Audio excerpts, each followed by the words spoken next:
Hello friends, आप लोग कैसे हैं? उम्मीद करते हैं आप लोग ठीक होंगे, आप लोग हेल्दी होंगे। फ्रेंड्स, आप जानते हैं कि इन वीडियोस में आप हाई स्कूल में जो 10th में बायोलॉजी का फर्स्ट चैप्टर है लाइफ प्रोसेसेस, उसको आप स्टडी कर रहे हैं। इससे पहले आप 4 वीडियोस में आप लाइफ प्रोसेसेस के कुछ टॉपिक्स स्टडी कर चुके हैं, जिसमें फर्स्ट वीडियो में आपने पूरे जो चैप्टर है उसकी आउटलाइन देखी थी कि कौन कौन से टॉपिक हमें डिस्कस करने हैं। और उसमें जो फर्स्ट टॉपिक आया था वो था न्यूट्रिशन। तो सेकंड वीडियो से हमने न्यूट्रिशन स्टार्ट किया था, जिसमें सेकंड वीडियो में हमने न्यूट्रिशन के बारे में कुछ डिस्कस किया था। उसके बाद थर्ड वीडियो में हमने न्यूट्रिशन इन प्लांट इस टॉपिक को कवर किया था। फोर्थ वीडियो में न्यूट्रिशन इन एनिमल इस टॉपिक पर हमने बात की थी, और उसमें हमने अमीबा, पैरामीशियम और न्यूट्रिशन के बारे में और भी कुछ बातें की थी। अब जो उसमें रह गया था वो ये कि न्यूट्रिशन इन ह्यूमन, और इसके बाद फिर ये टॉपिक कंप्लीट हो जाएगा। तो न्यूट्रिशन इन ह्यूमन इस बारे में रह गया था, तो ये था कि नेक्स्ट वीडियो में हम बात करेंगे। तो इस वीडियो में हम बात करेंगे न्यूट्रिशन इन ह्यूमन की बात। तो इंसानों में हम जानते हैं कि होलोजोइक न्यूट्रिशन होता है। होलोजोइक न्यूट्रिशन मतलब ये कि कुछ स्टेप्स होते हैं जो एक के बाद एक स्टेप आता है। फर्स्ट स्टेप होता है इंजेशन, जिसमें फूड को हम माउथ से अंदर लेते हैं, और फिर वो जो हम माउथ से फूड लेते हैं वो फिर सबसे पहले उसको एक तरह का फिजिकल डाइजेशन होता है। हमारे जो टीथ होते हैं उनसे, हमारे टीथ जब उसको चबाते हैं तो एक तरह का फिजिकल डाइजेशन उनका हो जाता है, जो फूड होता है उसका। उसके बाद केमिकल डाइजेशन स्टार्ट होता है, जब हमारा स्लाइवा उससे मिलता है। और स्लाइवा जब उससे मिलता है तो ये होता है कि वो जो फूड होता है वो वेट हो जाता है और स्मूथ हो जाता है, सिल्पी हो जाता है। तो वो हमारे जो ऑसोफेगस में ईजिली चला जाता है, जो हमारा फूड पाइप है उसमें ईजिली चला जाता है। तो फर्स्ट पार्ट जो होता है हमारे जो न्यूट्रिशन है, हमारा जो फूड लेने का तरीका है, जो होलोजोइक न्यूट्रिशन होता है, उसमें जो फर्स्ट स्टेप होता है वो होता है इंजेशन, मतलब फूड को अंदर लेना। सेकेंड पार्ट, उसका जो मेन पार्ट है होता है डाइजेशन। अब डाइजेशन हमारा मेन तो होता है स्मॉल इंटेस्टाइन में, लेकिन डाइजेशन स्टार्ट हो जाता है स्लाइवा से ही। तो स्लाइवा से डाइजेशन स्टार्ट होता है। उसके बाद ये हमारा जो फूड है वो पहुंचता है हमारे स्टोमक में, और स्टोमक में पहुंचने के बाद फिर वो जाता है स्मॉल इंटेस्टाइन में, जहाँ पर मेन उसका डाइजेशन हो जाता है। और यहाँ पर जब उसका डाइजेशन हुआ तो सेकेंड स्टेप तो ये हो गया। फर्स्ट स्टेप हो गया इंजेशन, सेकेंड स्टेप हो गया डाइजेशन। अब डाइजेशन के बाद जो न्यूट्रिएंट मटेरियल हमारे लिए उस डाइजेशन के बदले में निकला, और कुछ वेस्ट मटेरियल होगा, उस जो फूड है उसमें से वेस्ट मटेरियल निकलेगा और जो न्यूट्रिएंट मटेरियल है वो निकलेगा। तो उस न्यूट्रिएंट मटेरियल को हमारे जो बॉडी है वो एब्जॉर्ब करती है। हमारा जो स्मॉल इंटेस्टाइन है उसकी वॉल जो होती है वो एब्जॉर्ब करती है। उसमें बहुत सारे विलाई पाए जाते हैं, जो फिंगर लाइक प्रोजेक्शंस होते हैं, फिंगर की तरह के उभार होते हैं, उसमें माइक्रो विलाई होता है। तो उसमें फिर ब्लड वेसल्स होते हैं, उन ब्लड वेसल्स से फूड का जो वो पार्ट, जो यूजफुल पार्ट होता है, जो न्यूट्रिएंट मटेरियल होता है, वो जाकर के मिल जाता है। तो ये एब्जॉर्प्शन हो गया। मतलब ये कि डाइजेशन के बाद का स्टेप है एब्जॉर्प्शन। डाइजेशन में जो न्यूट्रिएंट मटेरियल है वो अलग हो गया। अब वो जो न्यूट्रिएंट मटेरियल है वो हमारी जो बॉडी ने एब्जॉर्ब कर लिया, या हमारा जो स्मॉल इंटेस्टाइन है उसकी वॉल ने एब्जॉर्ब कर लिया। अब ये जो फूड डाइजेशन के लिए है ये लिक्विड फॉर्म में है। हम जब फूड को लेते हैं तो सॉलिड फॉर्म में होता है, हम उसको चबाते हैं, फिर वो हमारे स्टोमक में जाता है, वहाँ पर वो एसिड से मिलता है, हाइड्रोक्लोरिक एसिड, और फिर उसके बाद वो लिक्विड जैसा हो जाता है। तो अब उसमें जो न्यूट्रिएंट मटेरियल होता है वो भी लिक्विड जैसा होता है, और वो एब्जॉर्ब कर लेती है जो हमारी स्मॉल इंटेस्टाइन की वॉल है, और उसमें जो ब्लड वेसल्स होते हैं उससे जाकर के मिल जाती है। और वो ब्लड वेसल्स में जब जो ब्लड होता है उससे जब वो न्यूट्रिएंट मटेरियल मिल जाता है तो वो न्यूट्रिएंट मटेरियल हमारी पूरी बॉडी में पहुंचा दिया जाता है, एक एक टिश्यू, एक एक सेल तक पहुंचा दिया जाता है। अब ये तो थर्ड स्टेप हो गया। पहला स्टेप हो गया इंजेशन, फूड को अंदर लिया। दूसरा स्टेप हुआ डाइजेशन, फूड का डाइजेशन हुआ। थर्ड स्टेप हुआ एब्जॉर्प्शन, फूड को एब्जॉर्ब कर लिया गया। फोर्थ स्टेप इसमें होता है एसिमिलेशन। एसिमिलेशन ये होता है कि जो न्यूट्रिएंट मटेरियल है वो पूरी बॉडी के हर पार्ट तक पहुंचा दिया गया, अब वहाँ पर उसका यूज़ कर लिया जाए। जो यूज़ किया जाता है उसके बदले में एनर्जी रिलीज़ होती है, जो एनर्जी हमारे लाइफ की डिफरेंट एक्टिविटीज़ में यूज़ होती है, चाहे वो कुछ इंटरनल हमारी एक्टिविटीज़ हो, चाहे एक्सटर्नल एक्टिविटीज़ हो, इंटरनल फंक्शन एक्सटर्नल फंक्शन, सभी में वो सभी एक्टिविटीज़ में वो एनर्जी यूज़ होती है। तो ये फोर्थ स्टेप होता है जो एसिमिलेशन होता है। अब इसके बाद एसिमिलेशन हुआ, हमारा फूड यूज़ हो गया, जो एनर्जी मिली वो एनर्जी हमारे काम में आ गई। अब हम फिर आते हैं डाइजेशन पे। डाइजेशन में ये हुआ था कि जो यूज़फुल मटेरियल था हमारी बॉडी ने एब्जॉर्ब कर लिया था, लेकिन जो यूज़फुल नहीं था, जो वेस्ट मटेरियल था, वो हमारे भी स्मॉल इंटेस्टाइन में बचा है, तो वो पहुंचा दिया जाता है लार्ज इंटेस्टाइन में। अब लार्ज इंटेस्टाइन में जब वो पहुंचा दिया जाता है तो अभी भी वो लिक्विड जैसा ही है, तो लार्ज इंटेस्टाइन में उससे जो वाटर होता है उस लिक्विड का वो एब्जॉर्ब कर लिया जाता है। अब जब ये वाटर एब्जॉर्ब कर लिया गया तो वहाँ पर ये सॉलिड जैसा हो गया। अब उसके बाद ये जा करके रेक्टम में स्टोर होता है, और रेक्टम में स्टोर होने के बाद फिर वहाँ से हमारी बॉडी से बाहर निकाल दिया जाता है। ये हो जाता है इजेक्शन, इजेक्ट कर देना, बॉडी से बाहर निकाल देना। तो वहाँ से ये फिफ्थ स्टेप भी कंप्लीट हो जाता है। तो ह्यूमन के डाइजेशन में ये 5 स्टेप्स इन्वॉल्व होते हैं। अब ये तो एक आउटलाइन हो गई, ये तो ओवरऑल एक बात हो गई। अब इसमें कुछ ग्लैंड्स भी इन्वॉल्व होती हैं, जैसे एक तो स्लेवरी ग्लैंड है। स्लेवरी ग्लैंड जो कि स्लाइवा, हम जानते हैं कि हमारे माउथ में स्लाइवा निकलता है, और इस स्लाइवा फूड से मिक्स्ड हो जाता है, जिससे कि हमारा फूड जो है वो सॉलो होने के लायक हो जाता है। हमारा फूड जो है वो ईजली हमारे जो नेक से है वो नीचे स्लिप कर जाता है ऑसोफेगस की तरफ। अब ये तो स्लेवरी ग्लैंड से निकलता है, और स्लेवरी ग्लैंड जो होता है वो यहीं से एक तरह से इससे केमिकल डाइजेशन स्टार्ट हो जाता है, क्योंकि ये जो स्लेवरी ग्लैंड है वो ये एंजाइम सिक्रीट करता है स्लाइवा के फॉर्म में। अब ये जो स्लाइवा है ये जिस एंजाइम को कंटेन करता है उस एंजाइम को एमाइलेज कहा जाता है, जो कि जो स्टार्च होता है फूड में उसको शुगर में बदल देता है।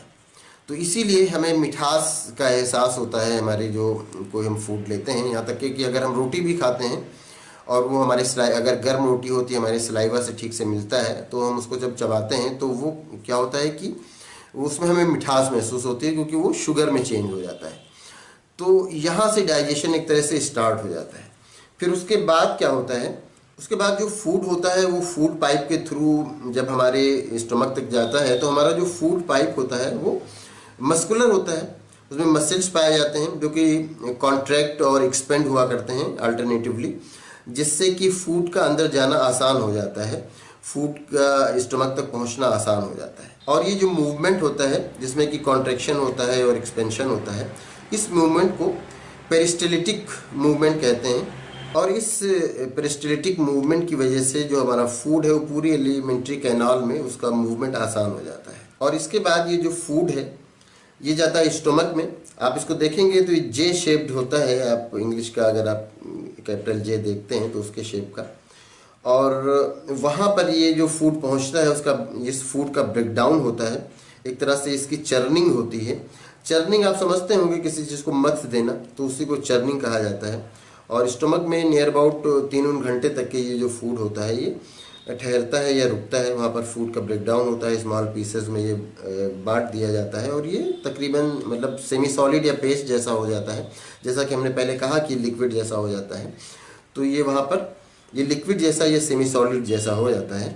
और जो स्टमक की वॉल होती है इससे गैस्ट्रिक जूसेस का सिक्रीशन होता है, और जिसमें 3 तरह के सब्सटेंस होते हैं। एक तो हाइड्रोक्लोरिक एसिड हो गया, आप जानते हैं कि हमारे स्टमक में हाइड्रोक्लोरिक एसिड पाया जाता है, और दूसरा एंजाइम हो गया जिसको कि पेप्सिन कहा जाता है, और म्यूकस हो गया। तो ये 3 तरह के सब्सटेंस हमारे स्टमक में पाए जाते हैं, और इसी हाइड्रोक्लोरिक एसिड की वजह से हमारे स्टमक में जो कि गैस्ट्रिक जूस होता है उसका नेचर एसिडिक हो जाता है, और इसी एसिडिक मीडियम में जो एंजाइम होता है पेप्सिन, वो प्रोटीन का डाइजेशन स्टार्ट करता है, और प्रोटीन को और उसको स्मॉलर मॉलिक्यूल्स में चेंज कर देता है, स्मॉलर मॉलिक्यूल में बदल देता है। तो इस तरह से जो प्रोटीन का डाइजेशन है वो हमारे स्टोमक में ही स्टार्ट हो जाता है।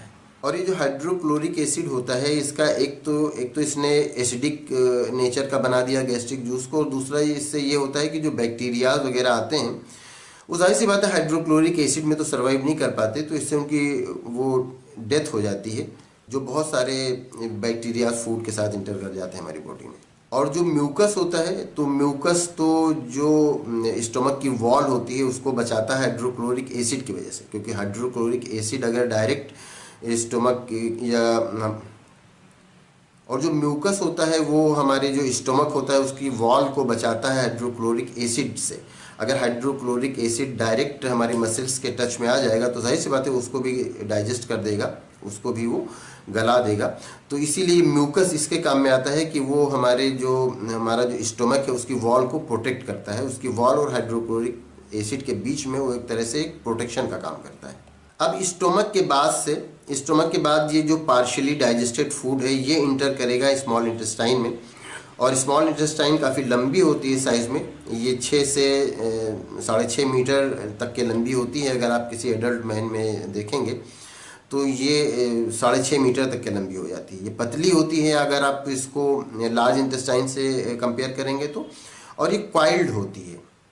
और अगर आप स्मॉल इंटेस्टाइन को एनिमल्स में कंपेयर करेंगे तो जो हर्बीवोरस एनिमल्स होते हैं उसमें जो स्मॉल इंटेस्टाइन का साइज़ होता है वो बड़ा होता है, और जो कार्निवोरस एनिमल्स होते हैं उनमें स्मॉल इंटेस्टाइन का साइज़ छोटा होता है। क्योंकि जो हर्बीवोरस एनिमल्स होते हैं वो जो हर्ब खाते हैं तो उसमें जो सेलुलोज होता है वो सेलुलोज का डाइजेशन ईजिली नहीं हो पाता है, जबकि जो कार्निवोरस एनिमल्स होते हैं वो प्लांट प्रोडक्ट लेते ही नहीं, प्लांट को खाते ही नहीं है, वो लीफ या ग्रास वगैरह नहीं खाते हैं, तो उसमें सेलुलोज का कोई सवाल ही नहीं उठता। क्योंकि जो सेलुलोज होता है सेल वॉल में पाया जाता है, और सेल वॉल सिर्फ प्लांट सेल में पाए जाते हैं, एनिमल सेल में नहीं पाए जाते हैं। तो इसलिए उनका जो स्मॉल इंटेस्टाइन है जो कि कार्निवोरस एनिमल हैं उनका स्मॉल इंटेस्टाइन हर्बीवोरस एनिमल के स्मॉल इंटेस्टाइन के कंपेरिजन में छोटा होता है। अब स्मॉल इंटेस्टाइन की अगर बात की जाए जहाँ पर कि पार्शियली डाइजेस्टेड फूड पहुँचा और जहाँ पर कि पूरे फूड का डाइजेशन होना है, तो यहाँ पर 2 ग्लैंड्स होती हैं जिनका सिक्रीशन इसी में होता है। एक ग्लैंड तो ये हो गया लीवर, और दूसरा ग्लैंड होता है पैनक्रियास। लीवर आप जानते हैं कि लीवर से बाइल जूसेस का सिक्रीशन होता है, और वो बाइल जूसेस जा कर के स्टोर हो जाते हैं गाल ब्लेडर में, और गाल ब्लेडर से जहाँ जितने जो बाइल है उसकी नीड होती है वो स्मॉल इंटेस्टाइन में आया करता है, और ये फैट को डाइजेस्ट करता है। बाइल जो होता है वो एल्कलाइन होता है, इसमें साल्ट पाया जाता है, तो इसलिए ये फैट का ब्रेकडाउन ईजिली कर सकता है। अब ये बाइल जो है वो जो अभी तक एसिडिक फूड आ रहा था जो कि स्टोमक में जो कि एसिडिक हो गया था, उसको ये क्या करता है, उसको ये एल्कलाइन कर देता है। अब जब उसको ये एल्कलाइन कर देता है तो उस पर जो पैनक्रियाटिक एंजाइम होते हैं अब वो उस पर काम कर सकते हैं। तो जो बाइल साल्ट होता है वो ब्रेक करता है फैट को। अब अगर दूसरे ग्लैंड हम पैनक्रियाज की बात करें तो पैनक्रियाज भी एक बड़ी ग्लैंड होती है। पैनक्रियाज उतनी बड़ी नहीं होती जितनी कि ये आप जो अभी बात हुई लीवर की, उतनी बड़ी नहीं होती, लेकिन फिर भी पैनक्रियाज भी एक बड़ी ग्लैंड होती है जो कि स्टोमक के नीचे पाई जाती है।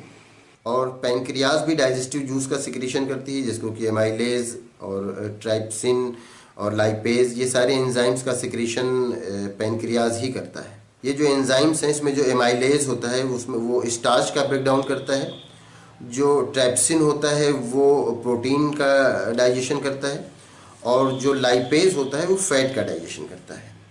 और जो ये स्मॉल इंटेस्टाइन की वॉल होती है उसमें जो ग्लैंड्स होते हैं वो जो एंजाइम्स का सिक्रीशन करते हैं, उससे फिर जो डाइजेशन है वो कंप्लीट हो जाता है। फिर उसमें जो ये कॉम्प्लेक्स कार्बोहाइड्रेट है वो ग्लूकोज में बदल जाता है, जो प्रोटीन है वो अमीनो एसिड में बदल जाता है, फैट फैटी एसिड और ग्लिसरॉल में बदल जाता है। तो फिर उसके बाद ये वहाँ पर जो फूड का डाइजेशन होता है स्मॉल इंटेस्टाइन में कंप्लीट हो जाता है। Glucose, amino acid, fatty acid, glycerol, ये सारे जो कुछ हैं ये स्मॉल और वाटर सॉल्युबल मॉलिक्यूल होते हैं। तो इस तरह से डाइजेशन से जो लार्ज और इनसॉल्युबल फूड मॉलिक्यूल होते हैं वो स्मॉल और वाटर सॉल्युबल मॉलिक्यूल में चेंज हो जाते हैं। और ये सब होता किससे है? ये सब होता है एंजाइम की हेल्प से। अब इसके बाद जब डाइजेशन हो गया तो अब इसके बाद एब्जॉर्प्शन स्टार्ट होता है। एब्जॉर्प्शन के बारे में भी पहले बात हो चुकी है कि एब्जॉर्प्शन के लिए जो हमारे इसमें स्मॉल इंटेस्टाइन की इनर वॉल होती है इसमें फिंगर लाइक प्रोजेक्शंस होते हैं जिसको कि विलाई कहा जाता है, और उन प्रोजेक्शंस की वजह से, उन उभार की वजह से ये होता है कि जो इनर वॉल है उसका सरफेस एरिया काफ़ी बढ़ जाता है, और जब सरफेस एरिया काफ़ी बढ़ जाता है तो फिर उसके बाद उनका एब्जॉर्प्शन आसान हो जाता है, उनका एब्जॉर्प्शन कम टाइम में हो जाता है। तो यहाँ पर एब्जॉर्प्शन होता है, और एब्जॉर्प्शन के बाद आप एसिमिलेशन समझ गए हैं कि एसिमिलेशन में ये होता है कि ये फूड जा कर के फिर यूज़ हो जाता है इसका, वहाँ से एनर्जी फिर हमें मिल जाती है, और सिमुलेशन के बाद इजेशन, इस पर भी पहले से बात हो चुकी है। तो इस तरह से जो ह्यूमन न्यूट्रिशन इन ह्यूमन है ये कंप्लीट हो जाता है। हमने जो चैप्टर स्टार्ट किया लाइफ प्रोसेसेस, तो इसमें जो फर्स्ट टॉपिक है न्यूट्रिशन, ये यहाँ पर कंप्लीट हो जाता है। लेकिन इसमें अभी एक छोटा सा टॉपिक बाकी रह जाता है, वो है डेंटल कैरीज।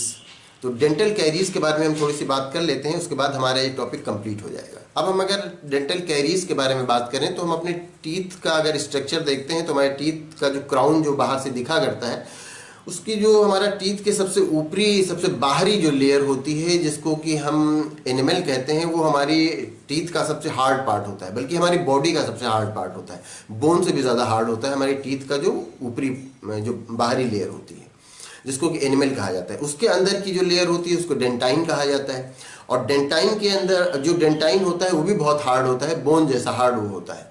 और जो एनिमल होता है वो डेंटाइन से भी ज़्यादा हार्ड होता है। अब फर्स्ट ऊपर की जो बाहरी लेयर हो गई वो हो गई एनिमल, उसके बाद आ गया डेंटाइन। डेंटाइन के बाद जो आया पल्प वाला पार्ट, तो उसमें फिर ब्लड वेसल्स भी पाए जाते हैं, नर्व्स भी पाए जाते हैं। अब अगर हम देखते हैं डेंटल कैरीज को, या जो कैविटी होती हैं, स्मॉल कैविटीज छोटी छोटी बन जाती हैं, या अगर हम इसको और इजी करके कहें तो हम देखते हैं कि हमारे टीथ में जो होल बन जाते हैं वो किस तरह से होते हैं। तो वो ऐसा होता है कि हम कोई भी मीठी चीज़ अगर खाते हैं, चॉकलेट वगैरह जिस तरह से खाते हैं, और हमारे वो टीथ में लगा रह जाता है, तो जब अब हमारे टीथ में वो शुगर लगा रह जाता है, हम उसको अच्छे से वॉश नहीं करते हैं, तब क्या होता है कि उसमें बहुत सारे बैक्टीरिया होते हैं जो उस शुगर में एक्ट करते हैं और उसको क्या करते हैं कि एसिडिक बना देते हैं, वहाँ पर एसिड प्रोड्यूस करते हैं। अब जब एसिड प्रोड्यूस करते हैं तो ये जो एसिड होता है वो पहले तो अभी जो एसिड होता है तो ये सबसे पहले जो कैल्शियम साल्ट होता है हमारे एनिमल का, उसको क्या करता है, डिजॉल्व करना स्टार्ट करता है। और जब उसको डिजॉल्व करना स्टार्ट करता है, वो डिजॉल्व हो जाता है, जो कि हमारी बॉडी का सबसे हार्ड पार्ट होता है। जब वो डिजॉल्व होता है तो उसके बाद डेंटाइन आ जाता है। डेंटाइन में फिर छोटे छोटे होल्स बन जाते हैं, तो उसी होल्स को हम आमतौर से डेंटल कैरीज कहते हैं या डेंटल कैविटी कहते हैं। और ये सब धीरे धीरे होता है, ये सब एकदम से नहीं होता।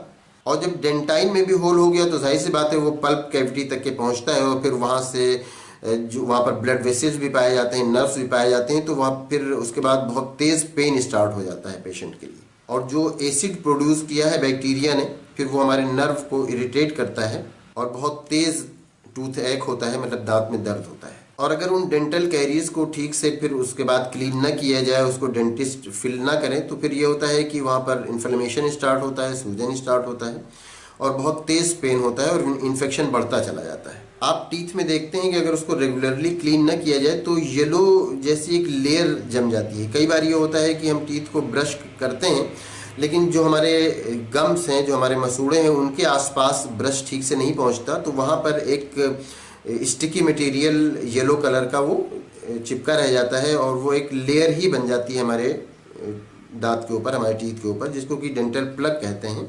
और हमारा जो सलाइवा होता है जो कि एल्कलाइन होता है, वो उन डेंटल प्लग को या वो जो येलो कलर का मटेरियल हमारे दांत के ऊपर लग जाता है तो उसको क्रॉस नहीं कर पाता, और हमारे जो दांत हैं उनको जो बैक्टीरिया एसिड सिक्रीट करता है, उसको उस एसिड को वो न्यूट्रलाइज नहीं कर पाता। तो इससे फिर वहाँ पर टूथ में डिकेइंग स्टार्ट हो जाता है। फिर वहाँ पर वो जो टूथ होता है वो धीरे धीरे वीक होने लगता है और वहाँ से टूटने लगता है। तो इसलिए हमें जब ब्रश करना चाहिए रेगुलरली खाने के बाद, तो हमें ये भी ध्यान रखना चाहिए कि हमारे जो टूथ में प्लग्स बनते हैं, जो येलो कलर का मटेरियल जो हमारे टूथ से चिपका रहता है, वो भी हमारे दांतों में लगा हुआ न रह जाए, और हम उस लेयर को ठीक से क्लीन कर दें। तो इससे हम डेंटल कैरीज से बच सकते हैं। तो डेंटल कैरीज का मतलब आप समझ गए होंगे कि हमारे जो दांत होते हैं वो कई बार उसमें होल बन जाते हैं, तो इसी होल को डेंटल कैरीज कहा जाता है, या इसको डेंटल कैविटी कहा जाता है। तो यहाँ से इस डेंटल कैविटी से, इस टॉपिक से हमारा जो ये न्यूट्रिशन है, जो हमारे फर्स्ट चैप्टर का फर्स्ट टॉपिक था, ये कंप्लीट हो जाता है। अब न्यूट्रिशन में कुछ क्वेश्चंस जो आए हुए हैं अब तक के बोर्ड में पूछे गए हैं, उन क्वेश्चंस के बारे में हम नेक्स्ट वीडियो में डिस्कस करेंगे कि किस किस तरह के क्वेश्चन पूछे गए हैं, और उनके आंसर अगर हमने पिछले वीडियोस में दिए हैं तो उसके बारे में बात करेंगे, और उनके आंसर किस तरह से दिए जा सकते हैं उस बारे में भी हम नेक्स्ट वीडियो में बात करेंगे। इस वीडियो में जो कुछ है उसमें अगर आपको किसी तरह का कोई कन्फ्यूज़न है या कोई और क्वेश्चन है तो आप पूछ सकते हैं। Thank you.